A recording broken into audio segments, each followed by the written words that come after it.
Welcome back to Ruiniverse. I'm Andrew, and this is the first semifinals for my Flesh and Blood Blitz tournament. We've got Briar, who won the first quarterfinals, against Kano, who won the second.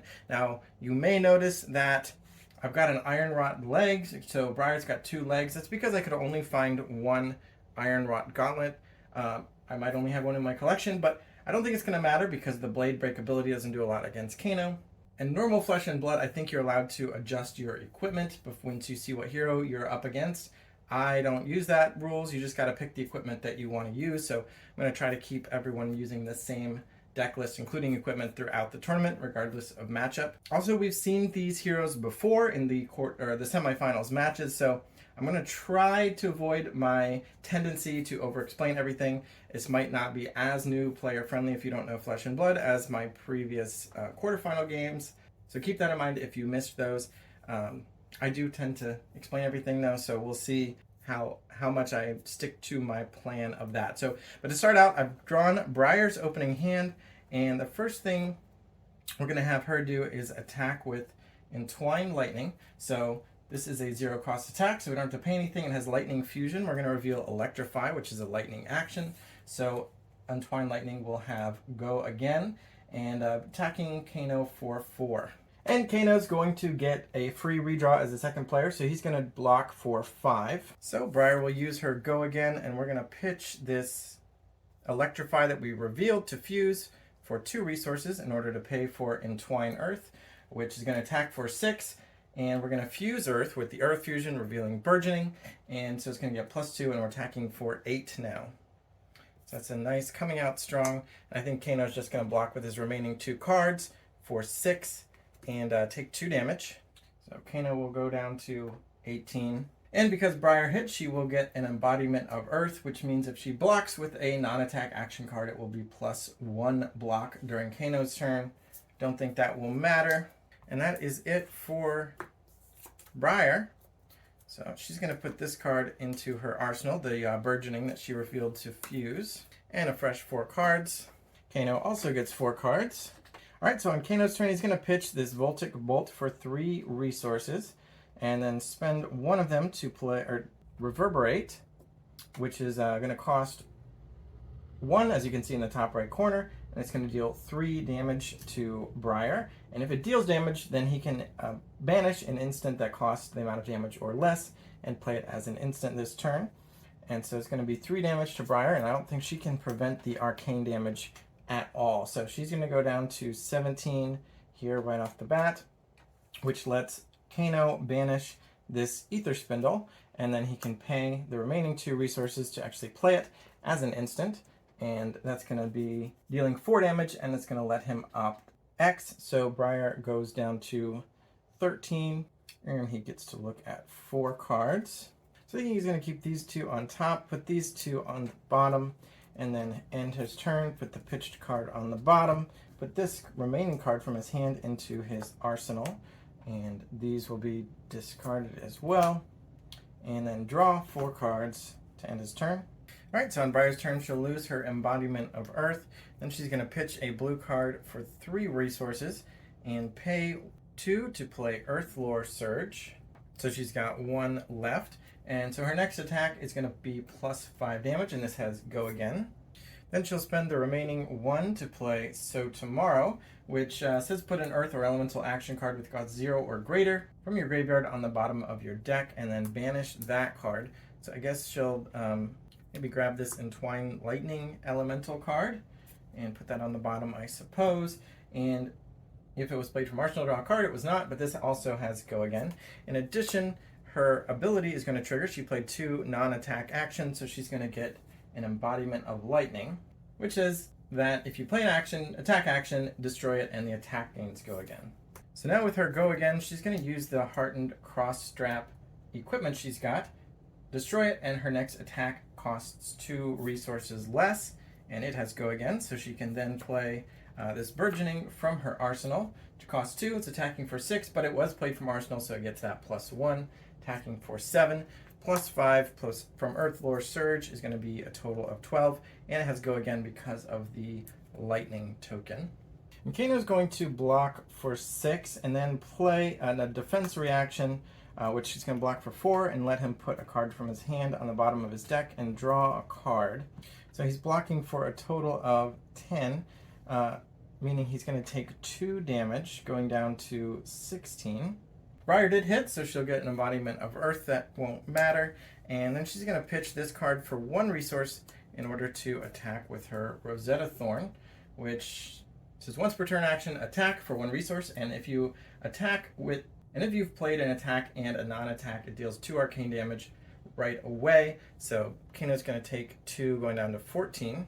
And then he can decide whether to block that remaining 2 damage. And I think he will block with the remaining card in his hand for 3, so he doesn't take that. And Briar can end her turn, almost evening up the score. But Kano's now got basically no cards in hand, he just has his arsenal. And Kano will just attack with the card in his arsenal. He's got a zap, technically not an attack, it's just an action that's going to deal 3 damage. Again, Briar can't block that, so she's going to go down to 10, but that is all Kano can do. So Briar's going to keep the pressure on. She's going to pitch Earthfloor Surge Blue for 3 resources and spend 0 to play Bramble Spark, which is going to have Earth Fusion, so she'll reveal an Earth card, Earthfloor Surge, and her next attack action card is going to deal 1 arcane damage as soon as it's played, and since it was fused, it will give it +3 damage, and this has Go Again. And then she's going to use 2 of the 3 resources to Entwine Earth. She's got 1 left here. And we'll fuse this as well using the same Earthfloor Surge, revealing that from hand. And we're going to deal 6 + 2 for fuse, so 8 + 3 from the Bramble Spark is 11. Plus it's going to deal 1 right away because of the Bramble Spark effect. So Kano's going to go down to 13, tying, oh, not tying the game. Forgot Briar did take 3 before. But as an attack reaction as well, Briar's going to use Sutcliffe's Suede Hide, spending this last resource to give the attack action card Go Again, which she can do because she's played a non-attack this turn. So that is used up. And Kano's hand is not particularly good. I think he's just going to block with everything, which is going to be 11, or rather 10. So he's dropping 10 of the 11 and taking 1, which puts him down to 12. But Briar's not done because she can now pitch this card for 1 more resource in order to attack with the Rosetta Thorn again. And again, because she's played a non-attack and an attack, and because she had Go Again from the boots, it's going to be dealing 2 damage right away, putting him down to 10. And now he's got nothing left to block with, so he's going to go down to 8. He could defend some with the Gauntlet, but I think may as well just save that for the end. It doesn't matter. Could be an on-hit effect later that would affect that. Briar does get the embodiment of Earth from the Entwine Earth. And then we can clean up her side, getting 4 new cards. But Kano has no cards, so he just has to pass and draw his hand. And hopefully he can stop blocking so much when he gets a good attacking hand and maybe even do 10 damage in 1 turn. Or maybe Briar will end up with a hand that she can't do much with, so let's see what she's got. And in fact, this is not particularly exciting for Briar, but it's not terrible. So she's going to pitch this yellow card for 2 resources in order to attack with Stir the Wildwood. And this is going to be her only action this turn. Does have Earth Fusions. She'll reveal So Tomorrow, which reminds me the previous So Tomorrow we played should have been in her banished zone. Again, things that probably won't matter, but just to do it right. And it's attacking for 5. It was fused, so it will be 7. Haven't dealt any arcane damage, though. So that's 7 coming to Kano. So he's not going to actually defend, but he's going to play Sink Below, which is going to block 4 of that, and let him put a card from his hand on the bottom to draw a new card. So 4 from 7 is 3, which is going to put him down to 5. And all Briar can do after that is put that So Tomorrow into her arsenal. And unfortunately, this is just going to stay in her hand, so she'll draw 3 new cards to join it. So Kano's going to pitch 3 for 3 resources, this blue card, and he's going to spend 1 of them, to use Mage Master Boots. With one of his equipment, costs a resource. It says destroy it, and your next non-attack action gains Go Again. And this has Go Again. So he's going to play Voltic Bolt with Go Again. It's going to deal 5 damage, costs 2 of these resources. So he's got no resources, he's dealing 5 damage directly. Just going to put Briar down to 5. And then he's got Go Again, so he's going to play Sunkiss, which says that he gains 3 health. And if he played a card called Moonkiss, which isn't even in the deck, but it's just going to be gaining 3 health with that second action, putting him up to 8 and ending his turn there. So Briar had better do something. Down to 5 and he's at 8, so Kano's taken the lead.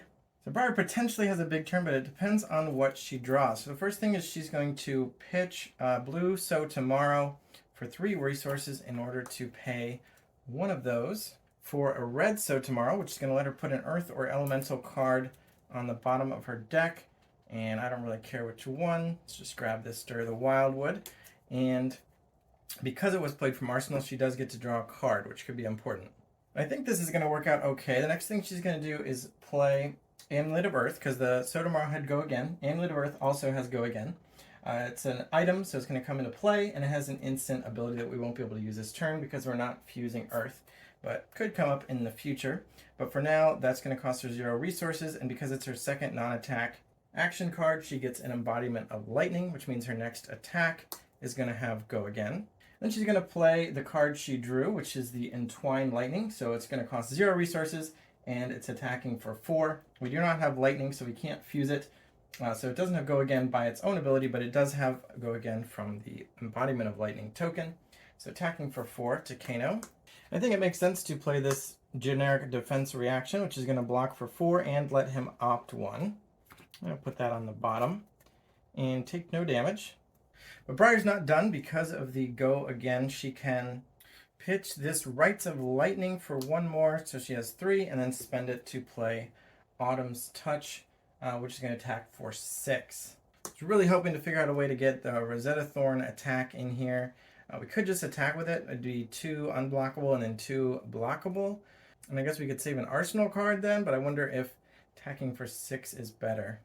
You know what? I do like the idea of trying to survive until next turn and having an Arsenal card. So let's just pitch this for extra resources just because I don't want it in my hand. This is going to end up in our arsenal at the end of the turn. And we're going to be attacking with this instead. So Kano goes to 6 immediately because he can't block the arcane damage. So he's at 6 with 2 incoming. I think he's going to take the 2 and go to 4. See if he can deal the last 5 damage on his own turn. Which means we can just clean up Briar from here and give her 4 new cards. And now I'm thinking Kano may be gambling a little bit too much, but I think what we're going to try to do is we're going to use the Robe of Rapture, which gives 3 resources, but it is the action, which means he can't do another action this turn, and then use Kano's instant ability, which lets us look at the top card of the deck. If it's a non-attack action, we banish it, and we got a Scalding Rain, and now we can play this as though it were an instant. So our action's gone, but we can still play an instant. You know what I should have done? I should have used Talismanic Lens first to scry opt 2. So we're going to look at 2 cards and reorganize a little bit. Might keep this Scalding Rain, but I'm just going to rewind and cheat. I was hoping for one of the cards that kind of lets you chain, lets you play something. If it deals damage, you can play something else. So we didn't get either of those. We just got Zap and Scalding Rain, so we can decide if we want to deal 3 damage or 4 damage. I guess, or I can put them both on the bottom and try. You know what? Yeah, let's put them both on the bottom. And I hope this is better. It's just a smaller Zap, unfortunately. So I guess we're going to play that as an instant for 0 and deal 1 damage. I'm also going to pitch this Sun's Kiss because we don't have another action. So we're going to pitch that for 1 resource that we're not going to spend. I think I'm going to save this card. You know what? I'm going to pitch this as well. We don't need that. So these are both gone. We're dealing 1 to Briar, putting her down to 4, making it a tie game. And we're going to put this Scalding Rain in Arsenal. So it's attacks for 4. So as long as we can survive till our next turn with at least 1 resource to play the Scalding Rain, Kano should come out on top here. Unfortunately, the Scalding Rain this turn would have just put Briar down to 1. So I was really hoping to be able to close it out, but alas. And I think Kano's in trouble because Briar has a chain of arcane damage coming in here. So I'm going to pitch a blue Bramble Spark for 3 resources and then play a blue Bramble Spark, which is going to, we're not going to fuse the earth, so we're not going to get +1, but this does have Go Again. And our next attack action card has, when it attacks, it deals an arcane damage. And then we're going to play Electrify for one of our 3 resources. So we got 2 left. And this is the next time an attack action hits a hero that deals 2 extra damage.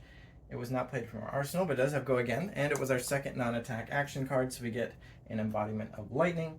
So our next attack has Go Again. And our attack is going to be from arsenal. So we're spending 1 of this, going down to 1 resource remaining. And the Rites of Lightning, we can't fuse lightning because I played the Electrify. So we might not be all arcane damaging out here. But it does deal 1 damage right away because of the Bramble Spark, and that is an arcane damage. So the attack needs Go Again twice. Actually, you know what? We don't need Go Again twice, which means we don't need to play the Electrify, which means we can hold it in our hand, not play it, and then fuse it, which means this Rites of Lightning is also going to deal 1 damage, putting Kano down to 2. Because that's 1 from Bramble Spark's ability and 1 from having fused the Rites of Lightning. So now it does have Go Again. Well, would have anyway. It doesn't have 2 Go Agains because we did not get the embodiment of lightning. But we only need 1 Go Again. Assuming Kano can block the 4, we now have Go Again, and we can spend a resource to attack with Rosetta Thorn. We played a non-attack and an attack, so it does 2 arcane right away. And Kano drops to 0, even if, again, he can block 4, and then this 2 is 6. He's got this is for 1, but again, the arcane damage is enough to take him out. So Kano did not quite get to combo off. Briar survived with 4 health, and she won the race. So Briar will be proceeding to the finals against the winner of our other semifinals, which is Chain versus Katsu. So tune into that for the next video. Subscribe so we can get more subscribers, and bye.